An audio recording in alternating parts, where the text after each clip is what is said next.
পহেলা বৈশাখ একটি ঐতিহাসিক বাংলা উৎসব যা প্রাতিষ্ঠানিকভাবে পৌঁছেছে বাঙালি সমাজের সাংস্কৃতিক জীবনে।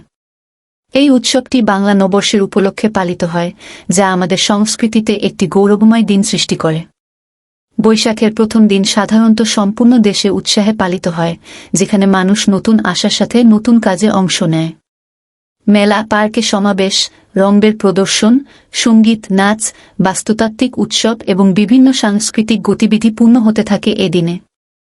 এই উৎসবের সাথে সাথে মানুষরা নতুন সালের কাজের পরিকল্পনা করে এবং পূর্বের মিথস আর অধিক আনুষ্ঠানিক উৎসবের মধ্যে পরিচিতি বৃদ্ধি পান। সাধারণত এই দিনে খাদাই, নতুন পোশাক, মিষ্টি, বিভিন্ন প্রশান্তিমূলক আয়োজনে অংশ নেওয়া হয়। একটি বৈশিষ্ট্যপূর্ণ বিনোদন এবং সমাজের উৎসাহজনক মাহফিল পহেলা বৈশাখের একটি অপরিহার্য অংশ। চট্টগ্রাম জেলা সিআরবি-এতে বৈশাখী মেলা দৃশ্যটি উপভোগ করুন।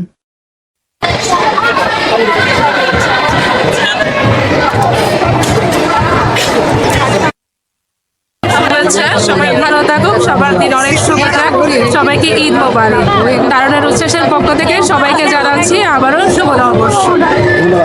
ঈদের সাথে সাথে আমাদের প্রথম পয়লা বৈশাখ, আমাদের সব গ্লানি বসে গিয়ে আজও এই বৈশাখ আমরা সকলে সুন্দরভাবে মায়ের আমাদের বাংলা ভাষা, বাংলাদেশ বাঙালির প্রথম মাস পয়লা বৈশাখ মাস আমরা পালন করেছি এবং পালন করছি আজকে পয়লা বৈশাখ।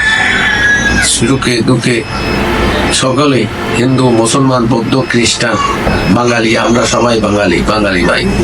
আমরা সকলে ধর্মের ভেদাভেদ ভুলে প্রথম বৈশাখ পালন করছি। সকলের আগামী বৈশাখ, আগামী বাঙালি এই বছর আজকের থেকে শুরু, এই বছর আমাদের সকলে সুখে শান্তিতে দিন যাপন করো সবাই বাঙালিরা, এই আশা রাখি আমি অনুরোধ ব্যক্ত করছি।